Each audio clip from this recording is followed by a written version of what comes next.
ओम श्री साईनाथाय नमः। Good morning, Sai morning.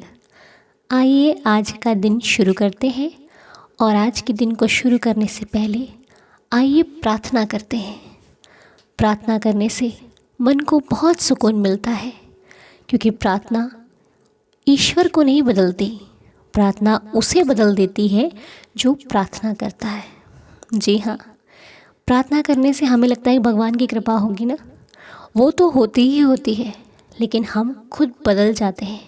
हमें एक आदत हो जाती है प्रेयर करने की, प्रार्थना करने की, अपने भगवान का शुक्राना करने की, धन्यवाद करने की, उनसे हर छोटी बड़ी हुई गलती के लिए माफ़ी मांगने की। और ये सबसे अच्छी आदत है, क्योंकि हम कई बार जाने अनजाने में कोई ना कोई गलती कर ही देते हैं, और उस गलती के लिए अपने भगवान से माफ़ी मांग लेने में कोई बुराई नहीं है, क्योंकि हमें नहीं पता हम किस वक्त गलत हैं सही हैं, लेकिन हमारे बाबा सब जानते हैं। तो हे देवा साईनाथ बाबा, हमें माफ़ करना अगर हमने कभी किसी का दिल दुखाया हो, अगर जाने अनजाने में हमारी वजह से किसी की आंख में आंसू आया हो तो हमें माफ़ करना बाबा। पर हम आपसे वादा करते हैं कि आगे से हम कोई ऐसा कार्य कभी नहीं करेंगे जिससे किसी को दुख पहुँचे, किसी को तकलीफ़ हो, कभी नहीं करेंगे बाबा। और आपके द्वारा दी गई हर वस्तु, हर चीज़ के लिए, हर रिश्ते के लिए हम आपका धन्यवाद करते हैं। जो आपने मुझे दिया वो बहुत दिया, बेशुमार दिया, कोई कमी नहीं है मेरे पास, सब कुछ है मेरे पास। मैं बहुत भाग्यशाली हूँ, मैं बहुत किस्मत वाला हूँ जो आप मेरे पास हो। मेरी किस्मत बहुत अच्छी है। आप मेरी ज़िंदगी में आकर बाबा, आपने मेरी ज़िंदगी ही बदल दी, और इतना अच्छा परिवार दिया जो कि मेरे दुख सुख हर परिस्थिति में मेरे साथ खड़ा है। हर रिश्ता मेरे लिए बहुत ज़रूरी है बाबा। और आप कभी भी निराश मत होना, क्योंकि भगवान बाबा साईनाथ या जिनको भी आप मानते हैं, वो आपके लिए अच्छा या बुरा तभी करते हैं जब आपके जीवन के लिए सही होता है। हमें नहीं समझ में आता कि भगवान ने ऐसा क्यों किया, और हमें समझ में तब आता है जब भविष्य आता है, जब उसका वक्त आता है कि हाँ, जब वो चीज़ हो चुकी होती है तो हम जानते हैं कि ये क्यों हुई, किस लिए हुई। और भगवान, यदि आप अपने भगवान पर सच्ची श्रद्धा रखते हो ना, तो वो आपका कभी भी बुरा नहीं होने देते, फिर उसके लिए चाहे उन्हें आपको निराश ही क्यों ना करना पड़े।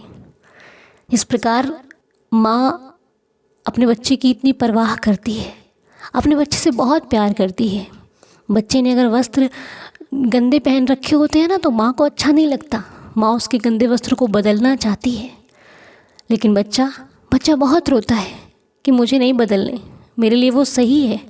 लेकिन माँ को पता है कि वो गंदे वस्त्र बच्चे के लिए सही नहीं है, इसलिए वो रोता है, तब भी वो उसके वस्त्र बदलती है। वो कितना ही क्यों ना रोए, है ना, लेकिन माँ उसके वस्त्रों को बदल कर उसे साफ वस्त्र पहनाती है। बच्चा तो ना समझे, बच्चे को क्या पता कि साफ क्या है, गंदा क्या है, लेकिन माँ को तो पता है ना।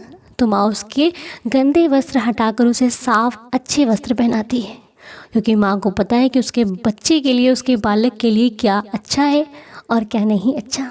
बस इसी तरह हमारे भगवान हैं, जो उन्हें पता है कि उनके बच्चों की इच्छा किस चीज़ में है और उनकी इच्छा अच्छी है या नहीं है, इसे देखकर ही वो हमारे लिए करते हैं। और हमारी इच्छा की परवाह किए बिना हमें सफलता और निष्फलता देते हैं, क्योंकि वो जानते हैं कि अगर कई बार जो चीज़ हमें अच्छी लगती है ना, वो हमारे लिए अच्छी नहीं होती, लेकिन उन्हें पता होता है।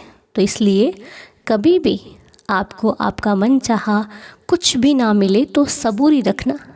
सबूरी आपको वो सब कुछ देगी जो आपके लिए उचित है, जो आपके जीवन में बहुत अच्छा है। इसलिए थोड़ा रुक जाने में कोई बुराई नहीं है, ठीक है। और एक चीज़ हमेशा याद रखिए कि यदि आप भगवान को पाना चाहते हैं, भगवान के करीब जाना चाहते हैं, तो आपको ज़्यादा कुछ करने की ज़रूरत नहीं है। मतलब भगवान के लिए घर बार छोड़ने की ज़रूरत नहीं है, भगवान के लिए परिवार को छोड़कर कहीं बाहर जाने की ज़रूरत नहीं है, बल्कि भगवान को अपने घर का सदस्य बना लेने में ही भगवान को पाना है। ज्ञान हमें जब आता है, हम जब थोड़ा सा समझने लग जाते हैं, तो इसका मतलब ये नहीं है कि हम सब कुछ छोड़कर भगवान की भक्ति करने बैठ जाए। भगवान के पास जाने की नहीं, उन्हें अपने घर बुलाने की और उन्हें अपने घर का सदस्य बनाने की ज़रूरत है। फिर देखिए, वो भी आपके घर में आपके साथ रहने लग जाएंगे। लेकिन ये सिर्फ वही महसूस कर सकते हैं जिन्हें भगवान पर श्रद्धा और विश्वास है। आपको लगता है ना कि बाबा को भूख लगी होगी, बाबा को भोजन, बाबा को भोग लगाना है, बाबा को प्यास लगी होगी, है ना? तो ये भाव हैं आपके। ऐसे ही थोड़ी ना कहा है साईनाथ ने कि जैसा भाव रहा जिस जन का वैसा रूप हुआ मेरे मन का। तो बस चिंता करनी नहीं है, सब कुछ छोड़ देना है साईनाथ पे और बस कार्य करना है, कर्म करना है। रहम बाबा खुद ब खुद करेंगे, उन्हें बताने की या फिर उन्हें जताने की ज़रूरत नहीं पड़ेगी हमें, वो सब जानते हैं क्योंकि साईं है ना, संभाल लेंगे। और आज की प्रार्थना शुरू करते हैं। तो आज की प्रार्थना के जो नाम हैं, आइए साईं चरणों में रखते हुए आज का दिन शुरू करते हैं। तो आज के प्रेयर में जो नाम है बाबा, वो नाम मैं साईनाथ के श्री चरणों में रखते हुए उनके अच्छे भविष्य, उनकी चिंता को ख़त्म करने के लिए बाबा से प्रार्थना करते हैं। आइए, आज के नाम हैं कनिष्का अरोड़ा जी, बच्चा आलोक, अनीश जी, बच्चा ध्रुव भोई, पायल जी, अदिति नंदा जी, तेजस्वी कानोगा जी, राजिया सुल्तान जी, शकुंतला सिंह जी, रेशमी Gupta ji, Manoj ji and all families. Sainath बाबा रहम करना इन सभी पर। हम इन लोगों के नाम आपके चरणों पर रख रहे हैं और यहाँ पर इसलिए बोल रहे हैं ताकि हमारा पूरा परिवार इन लोगों के लिए प्रार्थना करे, क्योंकि किसी के लिए दुआ करने में बहुत, कहते हैं ना, दुआ में बहुत शक्ति होती है, प्रार्थना में इतनी ताकत होती है, इतनी शक्ति होती है कि हम यहाँ सोचते हैं और भगवान तक पहुँच जाती है। तो बस हमारे बाबा तक तो पहुँच चुकी है, बाबा ने स्वीकार किया, बाबा इनको ठीक भी करेंगे, ये हमारा विश्वास कहता है कि ये प्रार्थना बाबा के आशीर्वाद से होती है। और जिनके लिए होती है, यदि उनका भाव सच्चा है, उनकी श्रद्धा सच्ची है, तो उनका कार्य भी होता है। तो चलिए, बाबा सबका भला करेंगे, सब पर कृपा करेंगे। कनिष्का अरोड़ा जी का जन्मदिन है। कनिष्का जी, हैप्पी बर्थडे। बाबा आपको सदा खुश रखें, हेल्दी हैप्पी रखें, आपका जीवन सदा खुशियों से भरा रहे, आपके जीवन का हर सपना पूरा हो, आपकी हर विश पूरी हो। मेरी श्री साईं चरणों में यही प्रार्थना है। बाबा सबका भला करे। तो जिनकी भी हेल्थ अच्छी नहीं है, बाबा उनकी हेल्थ अच्छी हो। और इस प्रार्थना में जो जिस भाव से ये प्रार्थना करता है, उन सभी पर कृपा करना बाबा। सबकी श्रद्धा की लाज रखना, हमारी श्रद्धा की लाज रखना, रहम करना, दया करना। तो बाबा, ये जो नाम मैंने आपके चरणों पर लिए हैं, इनके जीवन में यदि कोई भी समस्या हो, उस समस्या का समाधान करना। और मेरा पूरा परिवार इन सभी के लिए प्रार्थना करता है, देवा रहम करना। तो आइए हम सभी मिलकर ये कुछ जो नाम बाबा के चरणों पर रखे गए हैं, इनके लिए सच्चे दिल से प्रार्थना करते हैं और 11 वचनों को पढ़ते हैं बाबा के चरणों में बैठकर, ताकि इनके आने वाला भविष्य बहुत अच्छा हो और ये अपनी लाइफ में तरक्की करें, इनकी लाइफ में खुशियाँ ही खुशियाँ हो। हमारी श्री साईनाथ से यही प्रार्थना है। और अभी कुछ बच्चों के एग्ज़ाम चल रहे हैं, तो बाबा वो भी अपनी परीक्षा में सफल हों। जैसे कि बच्चे रिया ब्रह्मा और चिराग कश्यप ब्रह्मा, इन दोनों बच्चों के बाबा एग्ज़ाम हैं और ये अपनी परीक्षा में सफल हों, बहुत तरक्की करें, बहुत अच्छा करें, अपने माता पिता, अपने पूरे परिवार का नाम रोशन करें। हमारी तो आपके श्री चरणों में बाबा यही प्रार्थना है, बच्चों को अच्छा भविष्य मिले, यही आपके श्री चरणों में प्रार्थना करते हैं देवा हम। तो आइए हम सभी मिलकर 11 वचनों का पाठ करते हैं।